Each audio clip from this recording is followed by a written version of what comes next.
They build her to be perfect, faster than a drone, colder than a machine. A living weapon in a war no one remembers how to justify. And when she crash-landed on an abandoned maintenance station in the middle of nowhere, bleeding nanofluid and half her memory gone, she expected to be terminated. Forgotten. Recycled. Instead, she met Theo Griggs, an underpaid, overcaffeinated human mechanic with no backup and a heart too soft for his own good. This isn't a story about war. It's not even a story about peace. It's about what happens when the most dangerous thing in the galaxy learns how to feel. And what happens when the last man who should matter becomes the only one who does. Theo Griggs was not particularly good at talking to people, mostly because, at maintenance station K-17 located 42 astronomical units from Earth, there weren't any people to talk to. Except for Kevin. Kevin was a floor-cleaning robot from the last generation of budget service droids, with the stubbornness of a cat and wheels that squealed like dying mice on polished metal. Kevin couldn't hold a conversation, not unless you considered beep and brrzt emotionally rich forms of expression, but Theo talked to him every day anyway just to make sure his own vocal cords didn't forget how to human. It was a routine. Like brushing your teeth in 0G. Or swearing every time you step into the wrong vent zone and get a puff of warm recycled air that smells suspiciously like melted rubber and regret. K-17 had once been a fully operational repair hub for outer ring water mining vessels. Now, it was a barely held together tin can spinning through asteroid dust, manned by one solitary human, a cranky mop droid, and a whole lot of hardware that broke more often than it worked. Theo didn't complain. Part of him had long since accepted he was the kind of guy people left behind to do the things no one else wanted. The other part enjoyed the quiet. And in this place, outside the annoying hum of aging compressors and the endless mechanical groan of Kevin's unbalanced wheel, it was very, very quiet. Until the signal came. It wasn't the kind of signal you expected. Not a mayday, not a cargo request, not even a scrambled ping from smugglers looking to offload illegal caffeine blocks. It was a garbled burst of static, fractured and twitching across a narrow frequency band, like something trying to scream through a throat made of shredded wire. The translation system couldn't parse a language. The signal made no verbal sense. But the spectral scanner confirmed the basics, the source was moving toward them. Fast. And then, slowing down. Which meant either someone was crash landing, or someone was trying not to. Theo tapped the external cam, and his screen lit up with the image of a ship, if you could still call it that. A blackened hull scorched by re-entry, directional fins twisted like snapped bird bones, one of the thruster banks blown clean off, dragging a smoldering tail of ionized plasma behind it like some hellborn comet. Definitely not human design. In fact, not in any known database. And if the triple-slit engine core and bleeding-edge stealth plating weren't enough of a red flag, then the emblem stenciled onto the wing was 3 interlocking red circles on black. The mark of the Zerat ascendancy. Enemy. Theo blinked. Then swore. Oh, fantastic. Kevin said nothing, of course. But his wheels gave off a particularly long, high-pitched squeal that sounded suspiciously like a snort of mechanical disdain. The ship hit the dock with just enough force to shatter Cargo Bay 4, ironically the one Theo had just restocked with rare fusion coil parts he waited 3 damn months to get, but not enough to breach the hull. The emergency clamping arms held, barely, and after donning his patched-up EVA suit and muttering a quick prayer to the gods of airtight seals, Theo pushed off down the decompression corridor toward the ruined bay. It was a mess. Floating debris. Burnt metal. Twisted floor panels. And at the center of it all, a cracked open escape pod blinking faintly with dying power cells and one flickering life signature. The pod door didn't open automatically. Its biometric lock rejected Theo's ID with a little red flash that might as well have said, "Nope, wrong species." So he did the next logical thing, pop the panel, cut the blue wire, always the blue wire, loop the ignition relay, kick the damn thing, and ducked. It hissed open. Inside was a being that could have passed for a human from 10 feet away if you squinted in the dark and ignored everything that made sense. Humanoid, yes, but with skin like metallic bronze infused with shimmering circuitry. One armor was missing, and the other was curled across a chest that still rose and fell in erratic gasps. The body bore burn scars and combat damage, and the armor what was left of it displayed the unmistakable mark of a Zerat strike pilot. A soldier. A killer. And clearly, very much alive. Theo froze. His brain said, "Report this. Sound an alert. Lock her in containment and prepare for a breach protocol." The Zerat weren't tourists, they were militarized, biogenetically engineered killing machines designed during the last Great War to be faster, stronger, and smarter than your average human grunt. This one was probably responsible for a dozen vaporized outposts and at least one explosion on Titan. Or someone like her was. And yet, she looked wrecked. Not just physically. Something else. Something hollow. Theo exhaled slowly. God damn it. He pulled her from the pod. Back in the med bay, he strapped her to the diagnostics bed with a light-level magnetic field not enough to hurt, but enough to hold if she suddenly decided to get stabby. He adjusted the atmosphere for her physiology, adding a small percentage of chlorine, which was apparently part of her natural respiration mix. "Please don't explode," he mumbled, watching the gas blend cycle hum.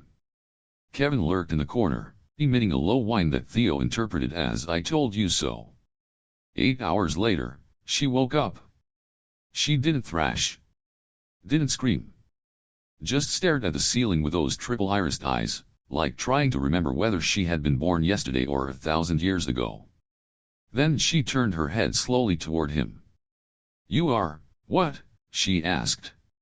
Her voice was strange. Not robotic, closer to metal echoing inside a crystal shell. "I'm Theo," he replied, not sure if she understood. "Engineer. Welcome to K-17. That's short for maintenance station, you know what, never mind. You're on my bed. Not in a sexy way. In the you crash-landed and I patched your face kind of way." She blinked. "I do not know these terms. My memory is not whole." "Great," Theo muttered. "You're not just an alien invader. You're a confused alien invader." "Invader," she repeated, puzzled. He sighed. "It's a long story. Just rest. I'll check on your ship. Don't bite me. I'm not vaccinated for your species." As he walked out of the med bay, he told himself this had all been a very bad idea. And then he looked at the live feed of her wrecked ship again. Specifically, at the cockpit logs, still partially intact. There was a data package, military-grade encryption. It pulsed red. Coded mission instructions. Still active. Still pending. And if those orders had anything to do with humans, there was a very real chance that the confused, wounded pilot sleeping in his med bay was not just a visitor. She might have been sent to kill someone. Possibly even him. But for now, she didn't remember. And he had a broken ship, a half-dead alien, and a very talkative floor robot named Kevin. In other words, another Tuesday. When Theo woke up, the first thing he did was check if the alien was still in the med bay. The second thing he did was check if she was still breathing. The third thing, after confirming one and a half of the above, was curse loudly because Kevin had apparently vomited oil all over the storage corridor and was now trying to mop it up using one wheel and a detached thermal blanket. "That's not a mop, Kevin. That's emergency insulation. Put it back where it ug, never mind. Dye covered in lint, see if I care." The alien, however, had not moved. Or rather, she had moved just enough to sit up on the med bay table, legs dangling off the side, shoulders tensed as if ready to spring into action or flee. The magnetic restraint field, which Theo had tuned to friendly bear hug, flickered and died a few minutes earlier due to the backup generator rerouting power to something else. Probably Kevin's suicidal laundry experiment. She was awake now. Not twitchy, not aggressive, just alert. Very alert. And staring directly at him as he walked in, carrying a mug of coffee and a general air of someone who would really prefer not to be murdered before caffeine. Good morning, he said, because social instincts are difficult to override even when addressing someone who might be a genetically modified apex predator. She tilted her head. This word. Morning. It is, ritual. Theo took a sip, squinted. Only if you consider surviving another orbit without falling apart a ritual. Which, now that I say it aloud, yeah, it kind of is. She nodded slowly, as if trying the word out in her mind, then added, your breathing. It is irregular. You are, afraid. Well, I'm not doing cartwheels either, Theo muttered. You crash into my station, nearly fry my reactor core, breathe an atmosphere with trace chlorine like some sort of walking chemical hazard, and now you're sitting there like you just remembered how to decapitate someone with a toothbrush. So yes, let's say I'm reasonably cautious. The alien blinked again. Not a slow blink, but a full three-layer blink like the iris rebooted itself. I do not intend to harm. That's the best kind of intention, Theo said, setting down the mug and sliding a small diagnostics scanner onto the console nearby. What's your name? Or do you prefer walking lawsuit? She didn't answer at first. Then, after a long pause, her voice emerged, quieter. Karine. That is the designation encoded in my symbiont layer. Karine. Okay. He keyed it into the system so it would stop labeling her unknown biohazard 7A. Symbiont layer meaning that thing crawling under your skin like LED armor? She glanced at her arm. Yes. It is part of me. Not a parasite. A memory lattice. But, damaged. Figures. He checked the scan. Neural feedback was erratic. Memory access was fragmentary. If her mind were a hard drive, half the sectors were inaccessible and the other half were stuck in read-only mode. How much do you remember? Pain, she said flatly. Fire. Noise. Then cold. Then, your voice. Theo blinked. That's not creepy at all. Cool. Okay. So you remember crashing, but not why. No. Even better. Karine turned her gaze to the window on the far wall. It showed a slow rotation of asteroids drifting in the distance, like frozen confetti from some ancient party no one wanted to clean up. This place. It is far from conflict zones. Yeah, Theo replied. That's the point. Nobody bothers me out here. Not pirates, not inspectors, not war relics falling out of the sky. She didn't rise to the bait. Instead, she asked, am I a war relic? Theo hesitated. That's honestly not up to me. Depends on what you did. What you remember. What you don't remember. Also depends on whether anyone's coming to collect the broken bits of your ship and slash or your corpse. Which I assume we're avoiding. Karine folded her hands together slowly, like someone assembling a weapon out of thought. I do not wish to die. That's a solid start, Theo said. I also don't wish to die. So let's keep that energy going. The scanner pinged. Her vitals were stabilizing, her cognitive centers were reinitializing slowly, and most importantly, she hadn't yet tried to strangle him with her bare hands. He took that as progress. I repaired your leg armor, he added casually. Also patched your plasma lattice stabilizer, assuming I guessed right about the polarity. If not, you might explode. Sorry in advance. She studied him now, not suspiciously but analytically. Why did you help me? Theo shrugged. I ask myself that about twice an hour. Right now, the working theory is loneliness and poor impulse control. No, I am serious. So am I. Karine stood up. Her movements were graceful, controlled, like someone trained to move precisely even when recovering from trauma. Theo didn't move. He figured if she wanted to kill him, he was already dead. She walked to the observation window and placed a hand against it. This quadrant. I remember this quadrant. Briefly. We were told not to enter it. Not unless, under direct command. Command to do what? I do not know. Theo leaned against the console.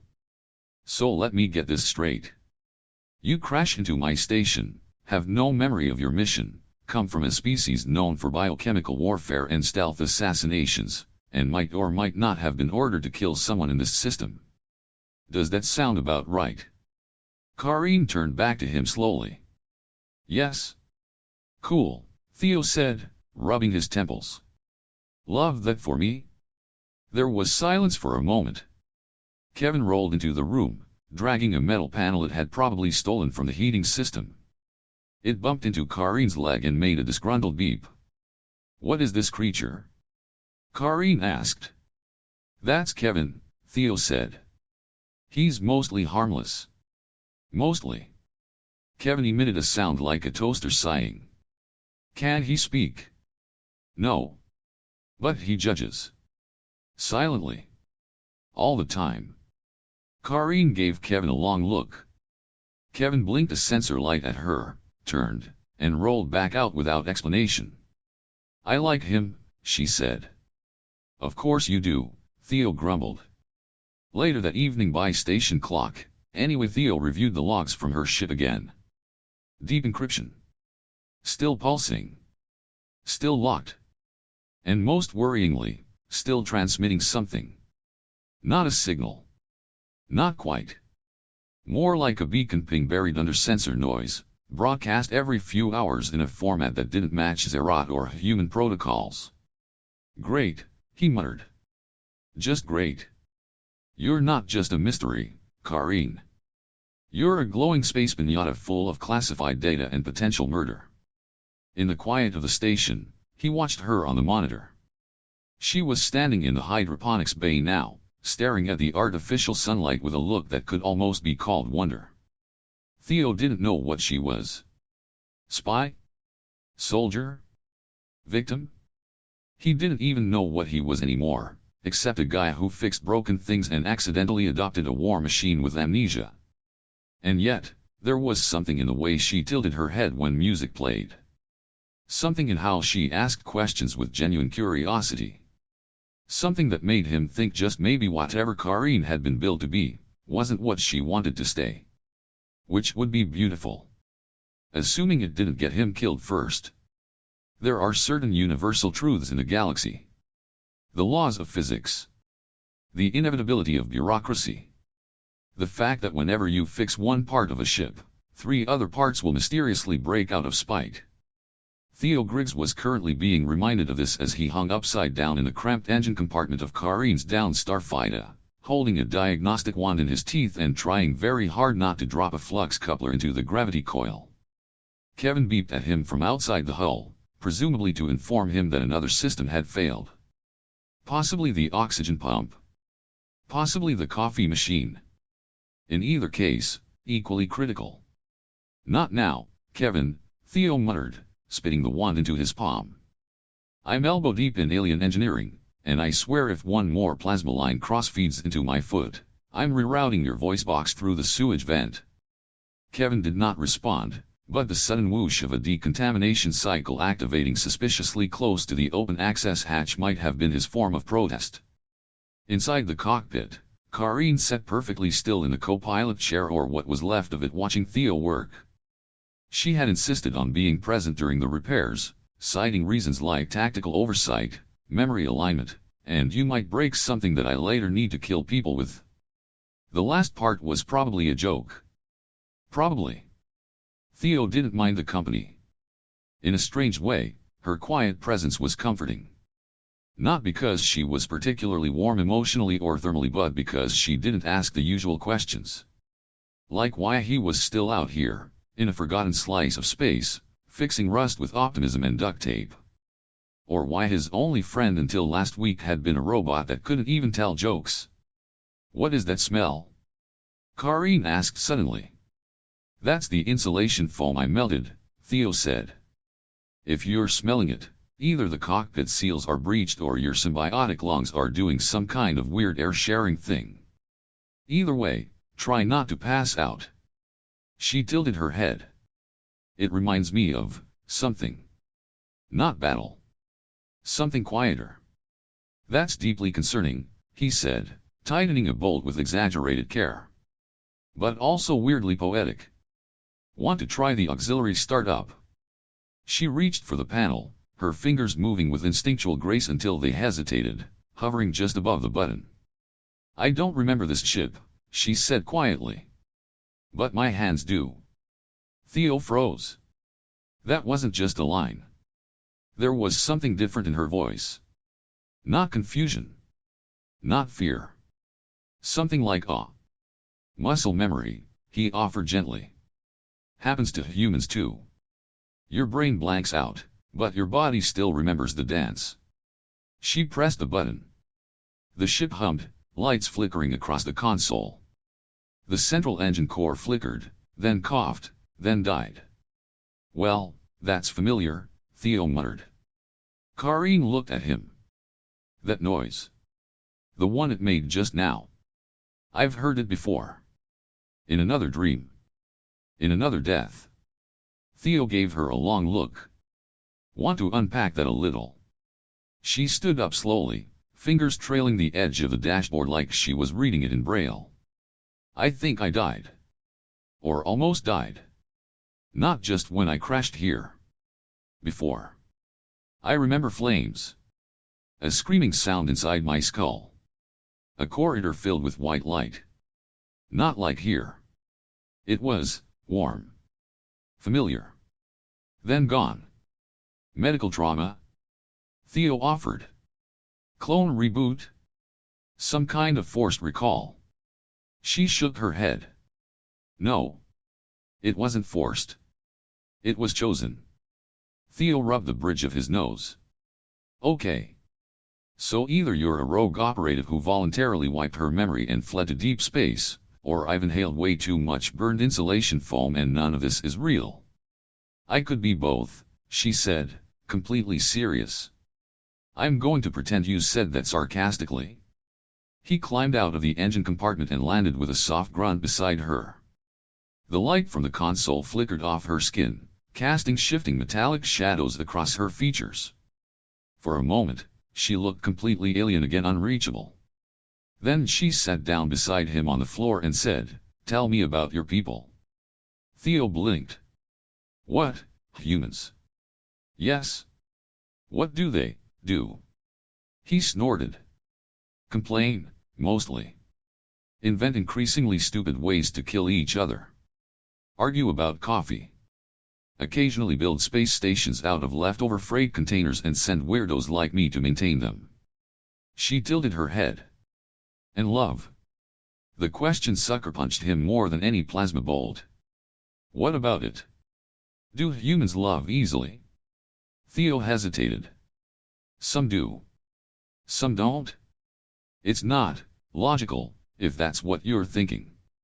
We fall for people who irritate us, make us laugh, remind us we're alive. And then sometimes it ends. And sometimes it doesn't. She was quiet for a long time. I don't remember if my kind loves. We pair. We bond strategically. Emotion is discouraged in the command strata. But the word, love, it feels like it used to mean something. Theo tried not to look directly at her, but failed. You're telling me all this while sitting in the corpse of a murder ship designed to vaporize cities. So forgive me if I'm confused about your philosophical pivot. I'm telling you because I don't want to go back to that. He swallowed hard. Then don't. I don't know who I was, she said, turning to him, eyes glinting with that eerie inner light. But every hour here, I feel like someone new. Not the one who had orders. Not the one who fought. Just this. Theo's voice was quieter now. You're allowed to be more than who you were built to be? Are you? She asked. He looked away. Some days, I'm not sure. They sat there, two different species, both broken in different ways, surrounded by silent metal and starlight. And then the proximity alert blared. Red lights pulsed across the hangar. A signal popped up on Theo's wristpad. Not human. Not Zerat. Something else. A long-range scan. A sweep looking for energy signatures. Karine was already standing. They are searching. Not for my ship. For me. Theo looked at her. Who? She didn't answer right away. Just touched the console. There's a backup reactor in the ship. If I channel its output through the hull, I can create a false burst pattern, lead them away. You'll fry your systems. I'll still be here. Theo stood. We'll find another way. Her eyes met his. No, I won't endanger this place. Or you. Not when I'm starting to feel like myself for the first time. The words hung in the air like vapor. And then, quietly, Theo said, if this is who you really are, I want to know her. For a second, the war in her eyes flickered. Something softened. And then, very gently, she said, then help me be her. Karine had developed a peculiar habit over the past 48 hours. She followed theology everywhere. Not like if shadows didn't ask questions about the nature of screwdriver design. Or why humans painted maintenance panels bright yellow. Or whether gravity was truly necessary for cognitive function. Theo had worked alone so long that having a war-trained alien assassin with short-term amnesia and a deep curiosity about janitorial infrastructure trailing him around felt oddly domestic. Not normal. Not even close. But something like comforting. I have decided your species is extremely inefficient, Karine announced while holding two halves of a stripped conduit casing. That's generous of you, Theo replied without looking up from the welding torch. These two parts were clearly manufactured by different companies. They do not fit unless you manually sand the edge by precisely 0.6 millimeters. That is either gross negligence or an act of cultural self-sabotage. Both, Theo said, still not looking. It's called planned obsolescence. Humans love it. It keeps us employed and vaguely angry. Karine blinked. That explains many things. Your furniture, for instance. My furniture is fine, Theo muttered. It folds. It functions. It only occasionally pinches me in inappropriate places when I try to sleep on it. You sleep on a tool cart, Karine said, flatly. It has a cushion, he countered. And a thermal blanket. It's practically luxurious compared to the cots on Moon Base 8. Karine tilted her head.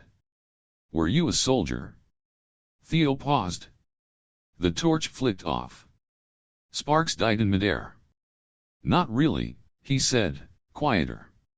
I worked maintenance during the war. Ran logistics. Repaired hulls while people screamed in the next room. I was never issued a weapon.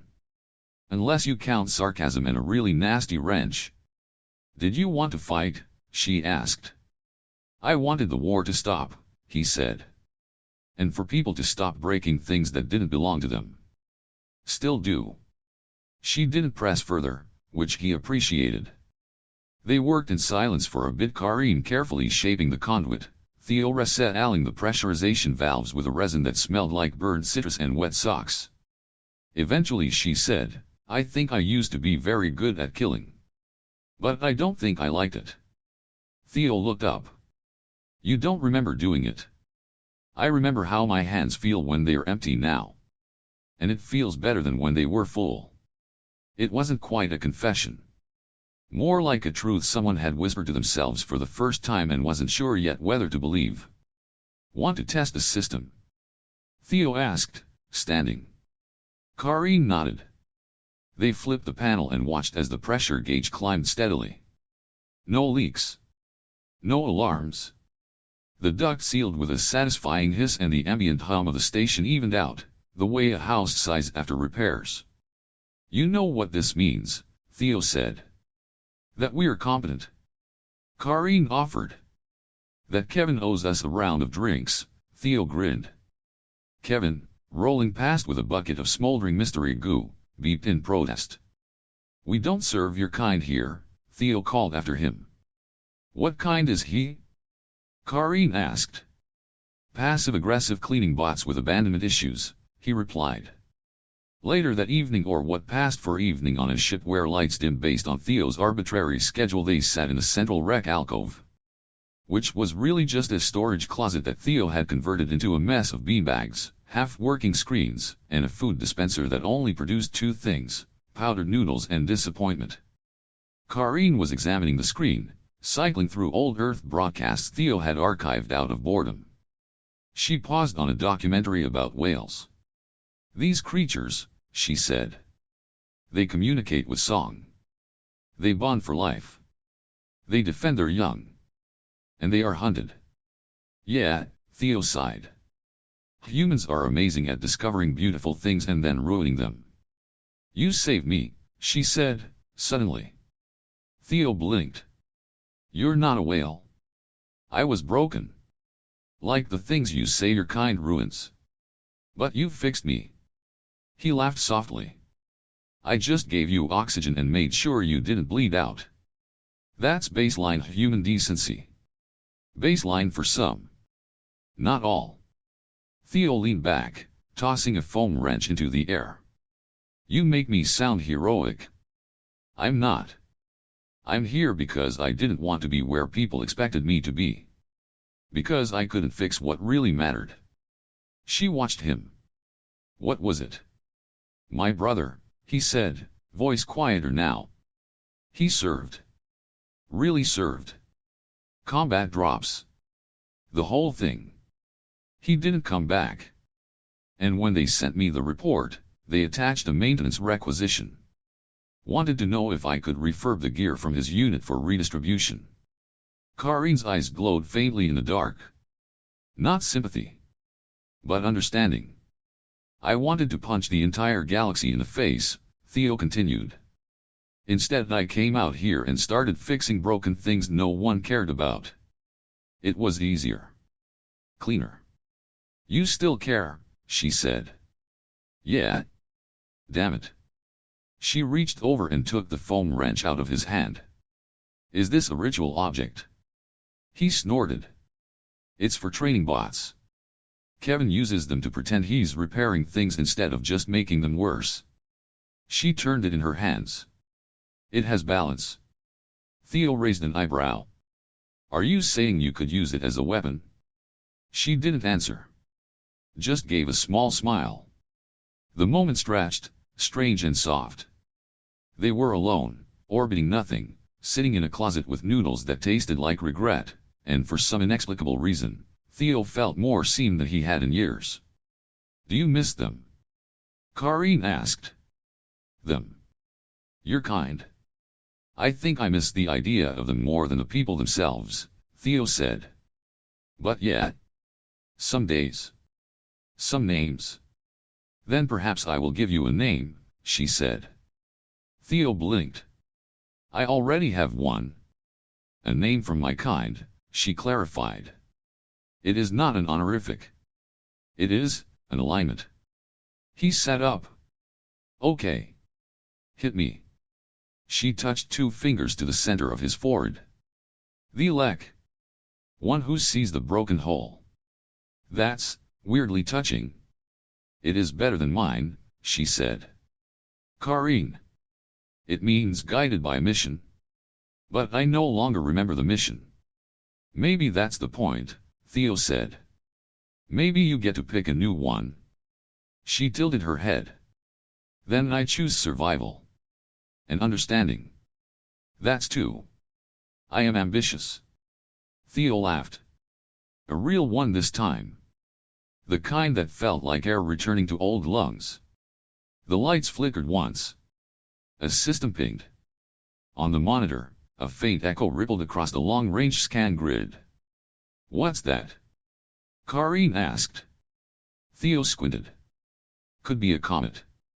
Or a probe. Or..." He tapped a few keys. "Or a stealth scan pulse, bouncing off our shielding." Karine stood. "They are getting closer."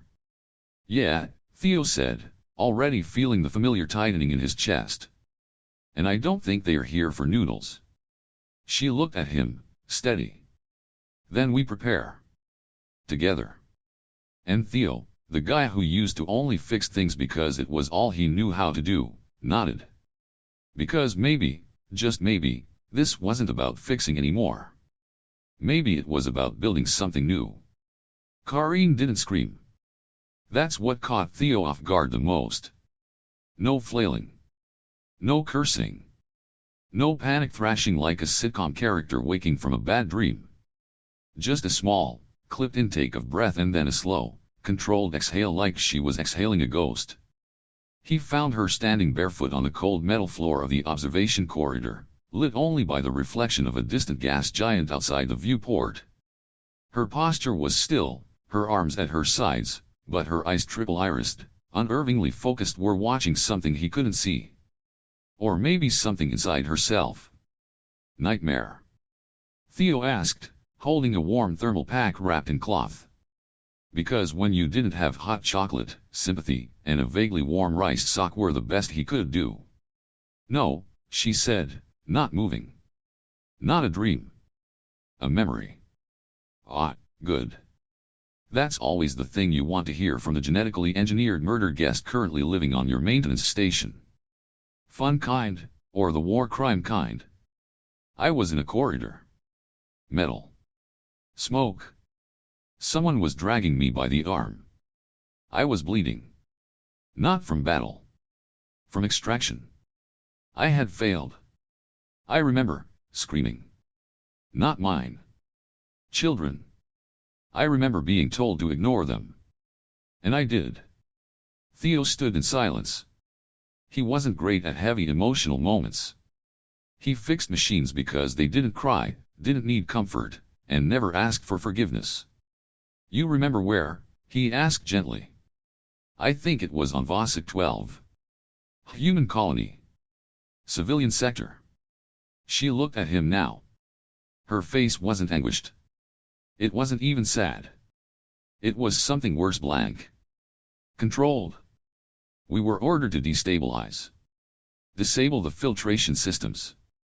Wait for internal collapse. I did not ask why. I did not question. I simply obeyed. Theo sat on the floor, legs crossed. Not for comfort, his back would protest later, but to make it clear he wasn't going anywhere. And now?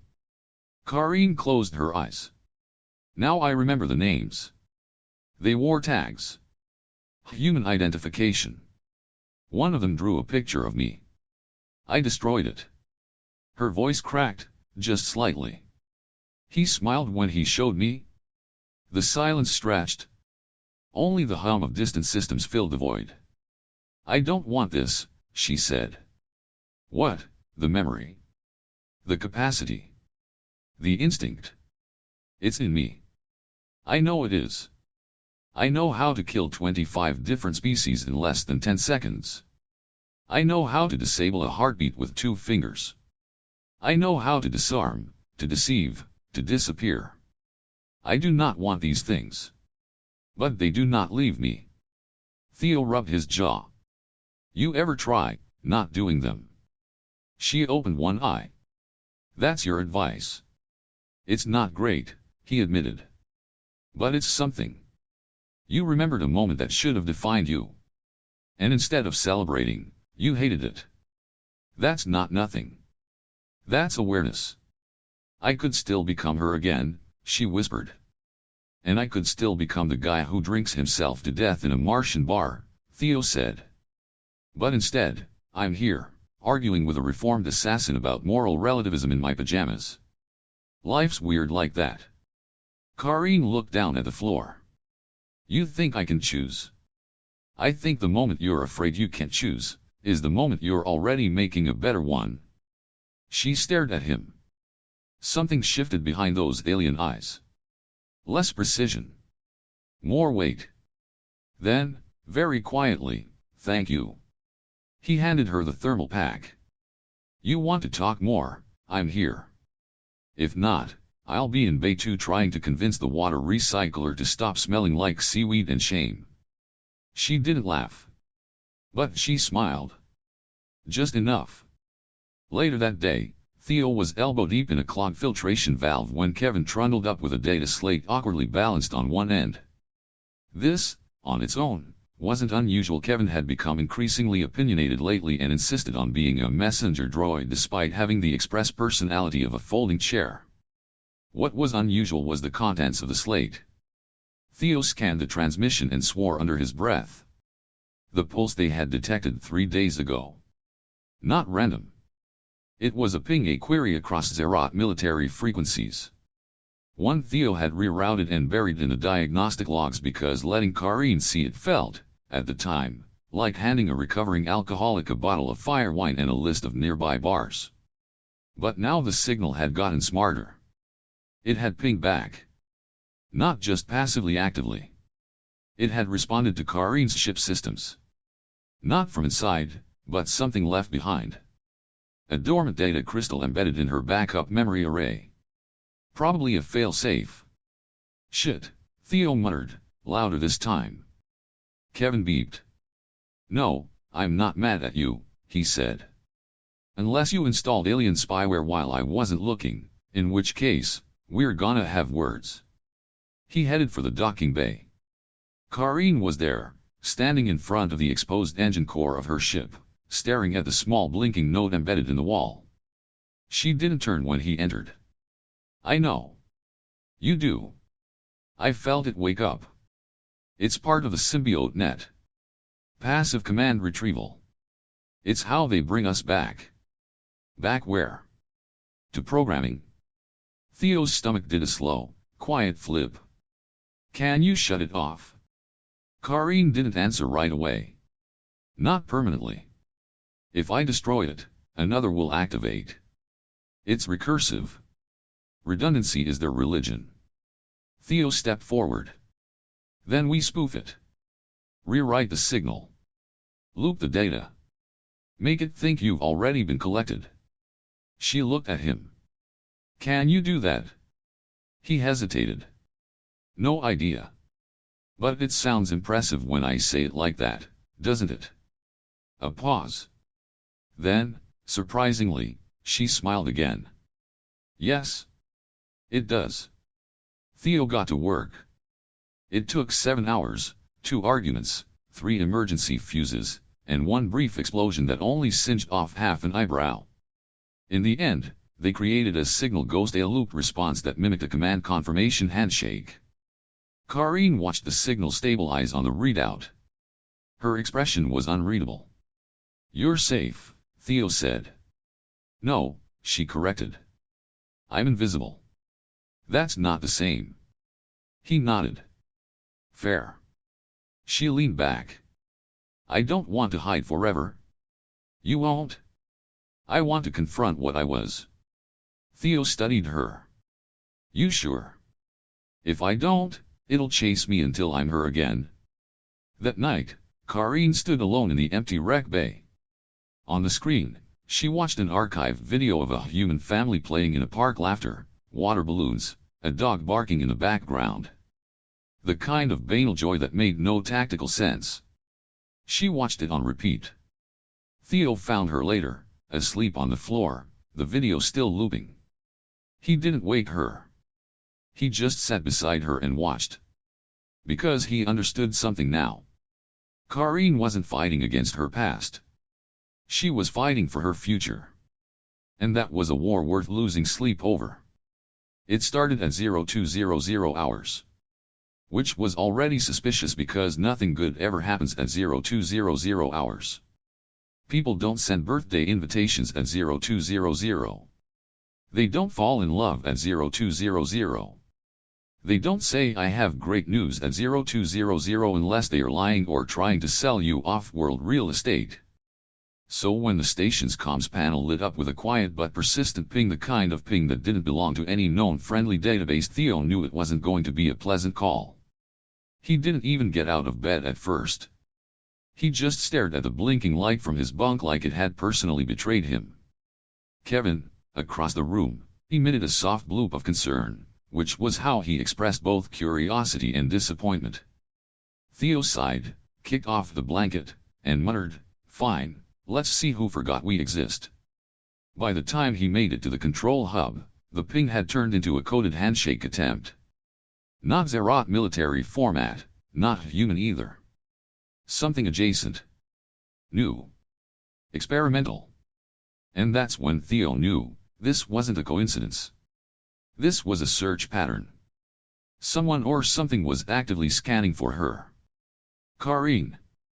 He called her to the control hub. She arrived within 90 seconds, fully dressed, alert, and unshaken, which was frankly more than he could say for himself. She glanced at the display, processed the waveform, and nodded. Null triangulation probe.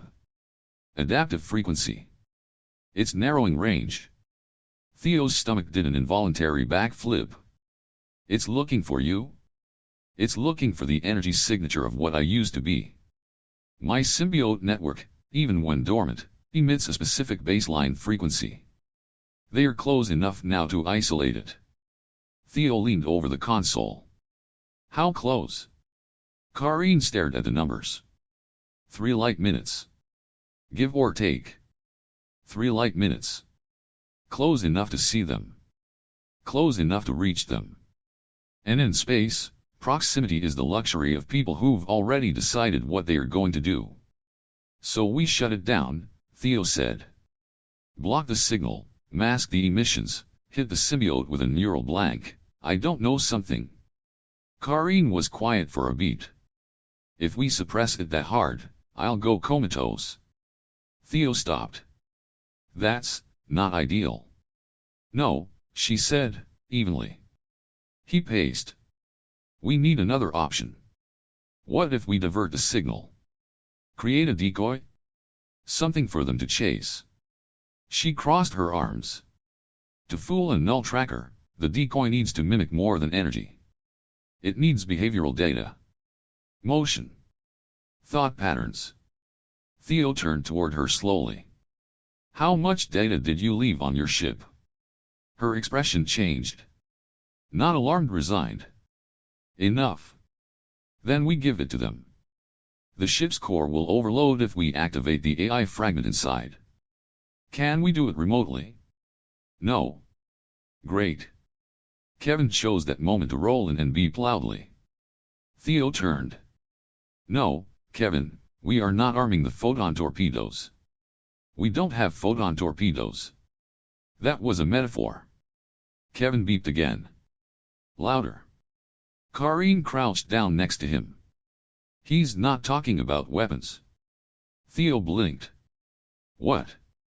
She touched the screen. Kevin was displaying an old schematic of the maintenance drone dock, long thought unusable. These drones carry emitter arrays. Theo squinted. Low power, low fidelity. They are used to scan metal fatigue. Or mimic a fractured bias signal, she said. If we splice part of my behavioral echo into the drone's CPU, it could mimic a weak version of me. Enough to fool a probe at medium range. Theo stared at her. You want to send out a decoy version of yourself, to trick a war-class tracking AI, using 40-year-old maintenance drones and a glorified Roomba with trust issues. Karine nodded. Yes. He considered. That's the stupidest plan I've ever heard. It could work. I like it. By 0400 hours, they had disassembled the top 3 functioning drones, rebuilt them into one Frankenstein's monster of a signal puppet, and fed a fragmented portion of Karine's thought echo into its main logic core. Theo had no idea if this counted as identity theft or self-cloning, but he figured he'd consult the ethics committee after they weren't dead. The drone, now affectionately dubbed Fake Karine, was prepped for launch. Karine stood beside the launch tube, holding a manual override trigger. Theo crossed his arms.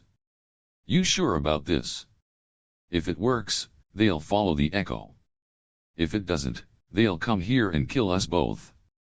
I was hoping for the comforting version. There isn't one. Right. She paused. If they take me, they'll erase everything. The new memories. The thoughts. The choice. I'll go back to being what I was. Theo stepped closer. Then don't let them. I may not have a choice. He reached out, gently placing a hand over hers. You always have a choice. Even if it's just one.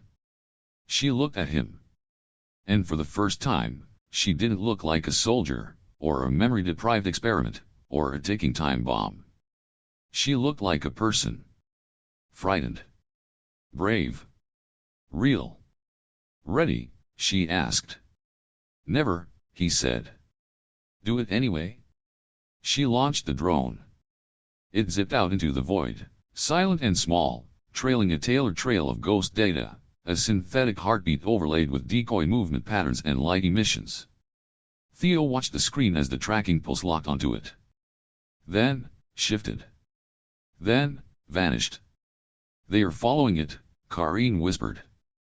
Theo exhaled. That's what I wanted to hear.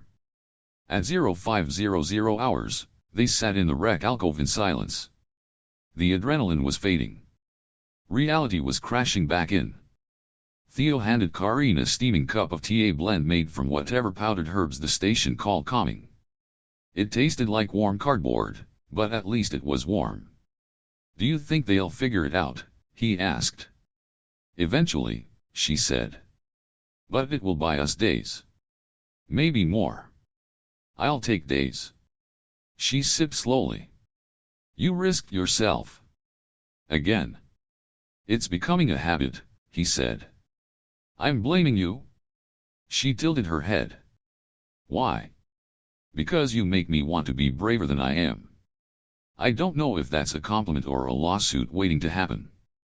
It's strange, she said, looking into the mug. I was built to eliminate risk. To calculate angles. And yet here, now, with you I feel something new. Something chaotic. But not bad. Theo smiled faintly. That's humanity. We're messy. And sometimes the mess is where the meaning shows up. She looked up. Then I want to stay in the mess a little longer. Good, he said.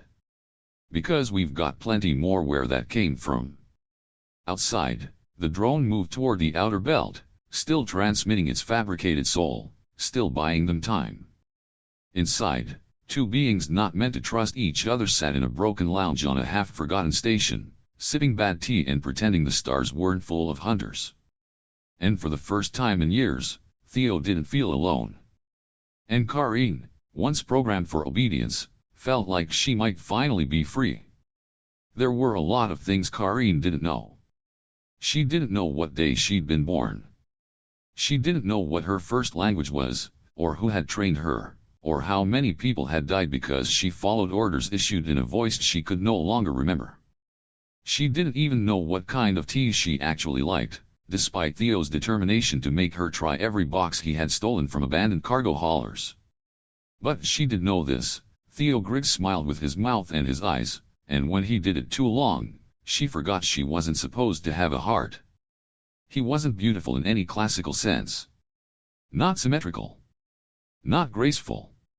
His hair was always 10% too long, and his clothes looked like they had survived a small explosion because they usually had. But he saw her. Not the way she had been engineered to be seen, not the tactical way, not as a threat or tool. He saw her as a person. Which terrified her more than any war ever had. They were working in Bay 3, ostensibly repairing an old radiation filter that hadn't been touched since humans thought Pluto was a real vacation destination. It was a two-person job. Mostly because the panel kept shocking whoever touched it alone, and Theo insisted teamwork was better than screaming. I swear this thing is trying to kill me, he muttered, yanking back a singed glove. Unlikely, Karine replied. It lacks motive. And arms? Theo shot her a look. Oh, now you're funny. I'm learning sarcasm, she said. It's inefficient but emotionally satisfying. He raised an eyebrow. You saying I'm inefficient? You're bleeding from your knuckle. Again. That's character building. That's blood loss. They stared at each other for a second too long. The filter hummed between them. The silence wasn't awkward. It was charged. like the space between two opposing magnetic poles just before they snap together.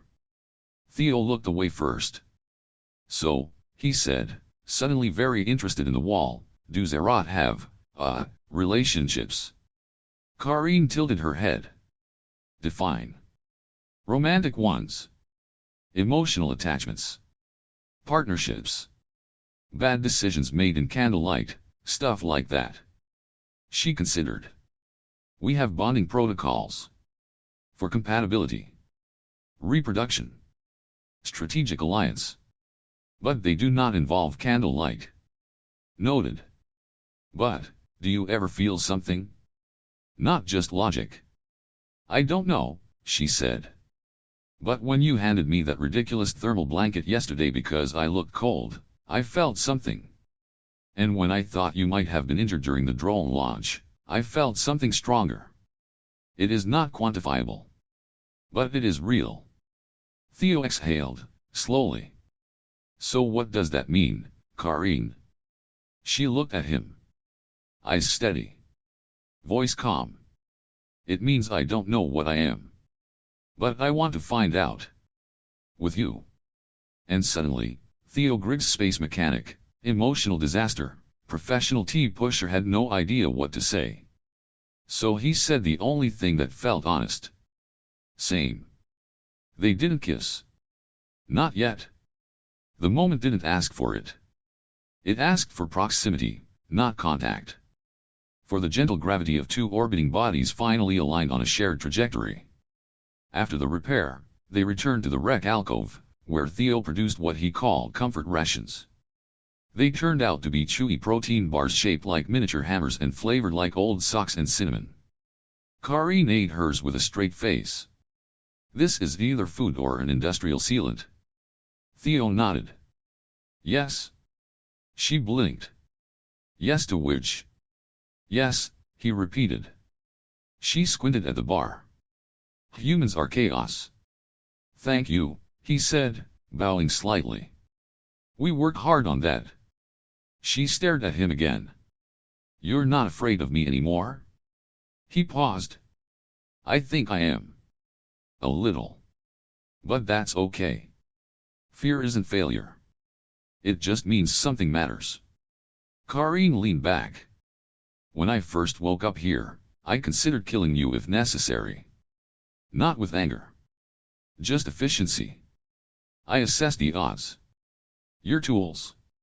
Your proximity to my containment. Theo raised a hand. And now? Now I assess the odds of what would happen if I lost you? He didn't reply. He couldn't. His throat locked. Instead, he reached out, took her hand, and gently held it. She let him. Her hand was warmer than he expected. Her fingers trembled. Not from fear. From vulnerability. And maybe love was just that, trembling fingers, bad protein bars, and two people who didn't know how to say the right things but still chose to stay. Later that night, as Theo ran diagnostics on the outer antenna array, Karine returned to the ship fragment they'd hidden behind the docking bay. Inside its shattered cockpit, she recovered a small triangular shard. A memory lattice. One she hadn't dared connect until now. She slid it into her palm. The symbiote fused instantly. And the vision returned. A battlefield. Smoke. Screams. Her hand holding a child's wrist. The order in her ear, leave them. Her refusal. The betrayal. The punishment. That was it. That was the day she stopped being a soldier. She had run. She had crashed. She had chosen. And now she chose again. She turned, walked out of the wreck, and sealed the hatch. That version of her, the one built for death, wasn't who she was anymore. Back in the control room, Theo didn't ask where she'd gone. He just handed her a cup of tea that was probably 80% cardboard. Welcome back, he said. She took the cup. Sipped. Didn't wince this time. Thank you, she said. For waiting. Always, he said. She leaned her head against his shoulder. No armor. No weapons. Just quiet. And the knowledge that the future didn't need to come from programming. Sometimes, it came from choice. And sometimes, from love.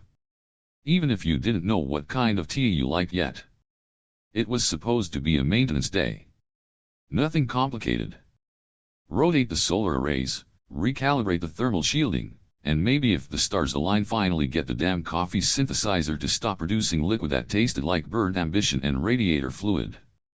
But as it turns out, routine is not a concept recognized by former military bioengineered super soldiers with amnesia. Nor, as it happened, by the people still looking for her. It started with a sound Theo didn't recognize. Which was already a red flag, because after 4 years alone on this rusted space brick, he knew every hiss, click, groan, and passive-aggressive wheeze this station could produce. This sound was new. High-pitched. Rhythmic. Deliberate. Theo was halfway through rerouting an overheating coolant vent when Karine appeared beside him, almost silently, because of course she did. "You hear that?" he asked. She didn't answer right away. She was already scanning the nearest console. Pattern signal. Not local. Origin point, above the orbital plane. Approaching fast. Tell me it's a courier drone. It's not. Right. Because that would have been easy, and the universe hates easy. She tapped a few commands. The screen lit up with a schematic, an unknown vessel, sleek, fast, no visible armaments because when you're really dangerous, you don't need to show them. Theo stepped back. I know that signature. That's a Vindex-class scout. We used them during the war for deep target acquisition. Which means...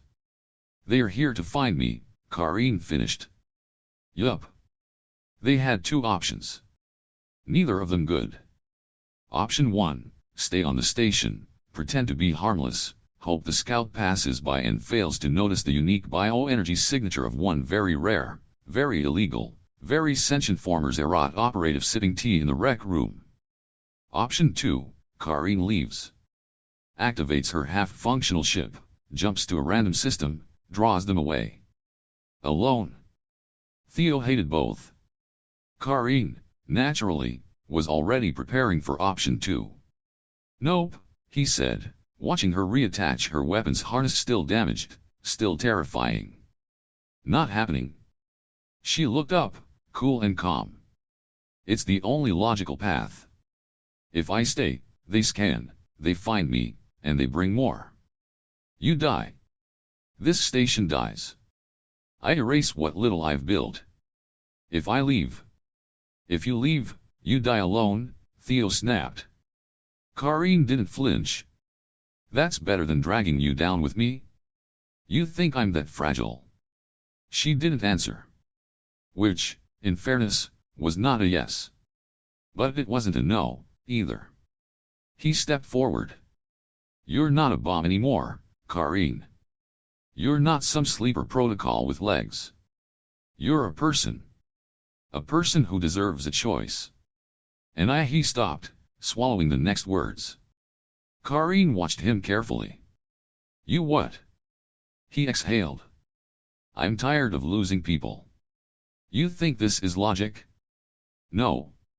This is you trying to erase yourself before someone else does it for you. She looked away. You're wrong. No. I'm angry. There's a difference. The silence stretched long enough to count stars. Then she spoke. When I first arrived, I thought you were weak. Soft. Unprepared. I was trained to exploit that. Theo raised an eyebrow. Compliment accepted. You are soft. You are kind. You are not a soldier. But you don't give up. Not on broken machines. Not on me. She took a breath. And I'm terrified of what I feel because it's not part of any protocol I've ever known. Theo didn't smile. Not this time. That's what makes it real. She stared at him a long time. Then turned away. I'm still leaving, she said quietly. But not to disappear. To stall them. Give you time to wipe the records. Burn my trace from the core. If I'm lucky, I can loop back around in 2 cycles. Maybe less. Theo's jaw tightened. And if you're not lucky? Karine didn't answer. She didn't need to. They worked quickly. Theo encrypted everything: logs, scans, even the garbage incinerator system, just in case someone thought to sniff the recycling for DNA traces. Karine checked her ship. Still barely space-worthy. Theo adjusted the thruster calibration by hand, muttering curses in 3 languages. They avoided talking about the bigger thing. The unspoken thing. The thing that lingered in every look, every motion. When it was time, she stood by the docking clamp, suited up. No weapons visible, but Theo knew they were there. Integrated into her bones. Her breath. Her body. He handed her a small package. It's a ration kit. And a memory crystal. She opened it. Inside was a tiny recorder, low-tech, analog. 1 button. I logged some stuff, he said, suddenly embarrassed. Jokes. Observations. Some of Kevin's worst beeps. Just things. To remind you who you are now. Karine closed the box. I won't forget. He met her eyes. I will wait. She stepped forward. Took his face in her hands. Her touch was precise. Delicate. Like she was still afraid she could break him. You are the first thing I've chosen, she said. Then she kissed him. Not with hesitation. Not with calculation. But with clarity. And then she was gone. Her ship launched in a trail of flickering light, barely stable, accelerating toward the edge of the system where a hunter ship waited just beyond range. Theo stood at the viewport long after she vanished. Kevin rolled up beside him, beeped something that sounded like idiot. Theo didn't argue. He just said, I know. And waited. Theo didn't sleep for 4 days. This was not out of loyalty or heartbreak or even old-fashioned heroism. This was because sleep required rest, and rest required quiet, and quiet had become deeply suspicious since Karine left. Every minute the station didn't explode, every second the comms board didn't light up with a distress beacon or a threat transmission or a broken "I'm coming home" whisper, was another moment where his brain could invent something worse. He tried to stay busy. That worked for about 15 minutes. He realigned the external antenna array, again, resoldered a perfectly functional sensor core, for no reason, and alphabetized the entire archive of 900 Terran classic films by runtime. He even updated Kevin's firmware. Kevin did not appreciate this. You're welcome, Theo muttered, as the droid beeped furiously in Morse-like protest and then went silent for 2 hours out of petty revenge. By day 5, Theo gave up on pretending he was fine. He didn't cry. Not because he didn't want to. He just couldn't decide which emotion had priority: fear, anger, loneliness, or dread. So instead, he made tea. Awful, ready-dragged, strangely floral tea. And stared at the stars. It was day 6 when the signal came in. Not a rescue ping. Not a return confirmation. Not even a coherent message. Just a data burst. Encrypted. Scattered. But familiar. Karine's signature. He jumped up so fast he nearly tripped over Kevin, who beeped once like a disappointed roommate catching you joyfully answering a text from your emotionally unavailable ex. Theo ignored him and began decoding. It wasn't simple. Half the data was corrupted. The rest was layered in military-grade encryption that should have required a proper decryption core and 6 hours of work. Theo did it in 45 minutes with a soldering pen, an old chess AI, and a cup of tea that tasted like sadness and lemon. The message, when it appeared, wasn't what he expected. It was video. Karine. Hair tied back. Armor cleaner, newer. Standing somewhere bright. Eyes, different. Focused. Cold. She looked directly at the camera. And then she spoke. This is Karine, formerly of Recon Unit 13X. As per Protocol Echo 5, memory realignment has been completed. Target, successful. Hostile sympathies, purged. Emotional residue, neutralized. Theo stared, mouth open. She continued. Secondary data fragment follows, for asset verification. Then her face changed. Not the shape. Not the eyes. But the expression. Softer. Slower. I'm sorry, theology. She glanced down, then back up. They found me before I could loop back. Caught my trail near the belt. I resisted. It wasn't enough. Her voice cracked slightly. They've restored my mission parameters. My old self. My directives. I'm under review now. My behavior is being tracked. Logged. I have maybe one window to send this. She leaned forward. I remember everything. I remember the child. I remember Vosik 12. I remember the things I did and the people I became to survive them. And now. A pause. I remember you. Theo couldn't breathe. Karine's voice dropped to a whisper. You made me believe I was more than code. More than design. You gave me something I didn't know I could have. Choice. And even if they strip it from me again, I will not forget it existed. The image trembled. Static laced through her final words.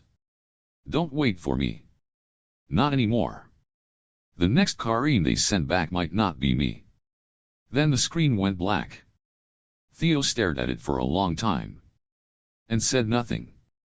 That night, he sat in Bay 2 with Kevin. The stars spun slowly outside. Theo sipped a cup of tea.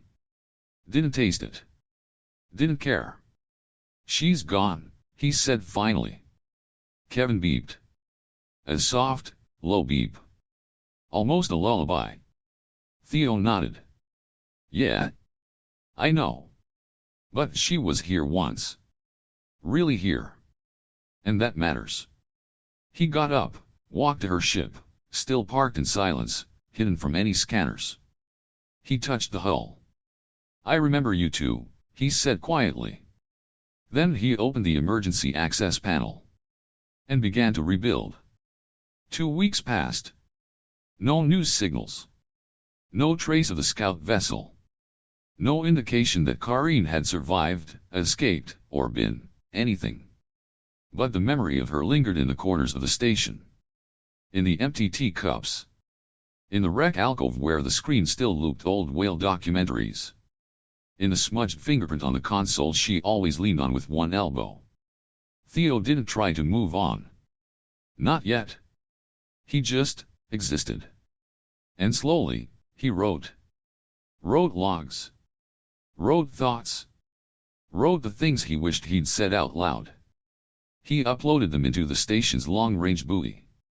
Encrypted them under a new protocol he called Maybe. Maybe she'd find them. Maybe she'd remember.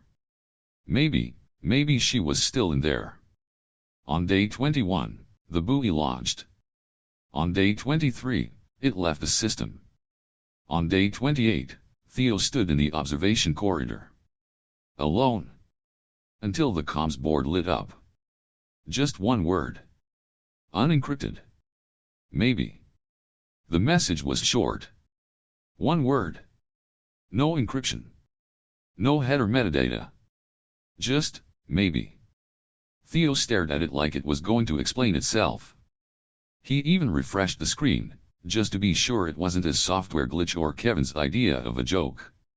But Kevin was currently on his back in Bay 3 after a run-in with an unsecured gravity clamp, and he didn't prank while incapacitated, he sulked. So no. It was real. Maybe. It wasn't a full message. It wasn't a signal burst. It wasn't even a location ping. It was just enough to imply that somewhere out there, Karine or someone who remembered being Karine was still thinking about him. Which, to be fair, was a step up from I've been reprogrammed by fascist biotech overlords, please forget I ever existed. Still, Theo didn't know what to do with it. How do you respond to a maybe? How do you prepare for one? He tried to go about his day. Calibrated the solar sensors. Checked the station's rotation vector. Rebooted the old telescope array that hadn't worked since a passing asteroid sneezed ion dust all over the lens. Nothing stuck. Nothing held his attention. His brain kept going back to that word. That impossible, irrational word. Maybe. Maybe she was alive. Maybe she was watching. Maybe she was free again. Maybe she was neither, but still chose to send him something. Theo hated hope. It was like an emotional lottery ticket, mostly worthless, except for that 0.01% chance you'd win something. And yet, like most people with access to regrets and spare time, he scratched at it anyway. That evening, he sat in the rec alcove with a cup of what might have been tea and might have been recycled mop water. Kevin had returned to functionality and was currently watching old footage of Earth squirrels with what could only be described as morbid fascination. Theo spoke aloud, not to anyone, not even really to Kevin, just to the air. They couldn't program her to not be human, he said. That's what broke them, in the end. You can wire a brain to follow orders. You can inject loyalty. You can erase memory and override choice. But you can't stop someone from changing the moment they feel something. Kevin beeped softly. Theo nodded. Yeah. I know. Doesn't make it less terrifying. The station was quiet that night. No more scouts. No more pings. The silence wasn't threatening. It wasn't even lonely. It was waiting. On the 11th day after the maybe, the airlock engaged at 0300 hours. Theo nearly fell out of bed. It wasn't an automated sequence. No docking authorization. No incoming COMM. Just a telltale hiss of compressed air being displaced. Manual override. From the inside. From her ship. Theo didn't run. Running would have been too optimistic. Instead, he walked, slow and cautious, every step weighed down by both dread and possibility. He reached the dock. Stared at the ship. The hatch was open. Karine stood in the threshold. Not in armor. Not armed. Just, there. Alive. Breathing. Different. Her hair was shorter, uneven, like it had been cut in a hurry. Her eyes were tired, but sharp. Her expression wasn't one of confidence or relief or even apology. It was vulnerability. Raw, fragile, unshielded. I came back, she said, simply. Theo opened his mouth. Closed it. Tried again. Are you? I think so, she said. Enough to come here. Enough to want to be. He nodded once, not trusting his voice. She stepped into the station, slow and careful. Like she wasn't sure gravity still worked here. Or maybe she wasn't sure she was allowed. I escaped, she said. Barely. The protocol lock fractured. They sent others after me. I rerouted them. Gave them new signals. I don't know how long it'll hold. Are you still being tracked? No, she said. I disconnected the array. Removed the fail-safes. I'm off-grid now. That's good, Theo said, although it didn't sound nearly enough for what she'd been through. I don't remember everything, she admitted. There are gaps. But I remember you. Not just your face. I remember the way you stayed. That's what pulled me back. That one word I left, it wasn't a message. It was a question. And this is the answer. Theo swallowed hard. You're home. Karine tilted her head. Am I? He nodded again. Yeah, you are. They didn't fall back into things easily. This wasn't a romantic comedy. There were no montages. There were long talks. Slow silences. Small repairs made together. Meals eaten without words. Sleep shared in separate rooms until trust reassembled itself cell by cell.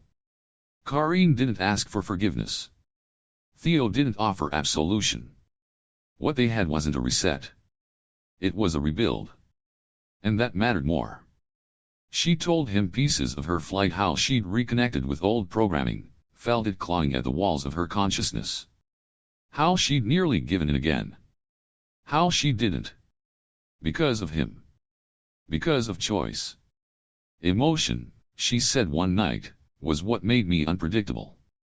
What made me dangerous to them. But it's also what made me real. Theo smiled. Well, now you're just quoting therapy slogans. I read your archive, she replied. You saved every message you sent me? He shrugged. Just in case. And you left one every day. Not always a good one. They were honest. She took his hand. I'm scared, she said. So am I. But I want this. Theo nodded. Then let's build it. One terrible T and broken airlock at a time. They sat together, stars outside the viewport, no longer symbols of distance, but of possibility. This wasn't victory. This wasn't resolution. It was something better. A beginning. One no one had written for them. One they chose. They tried to erase her.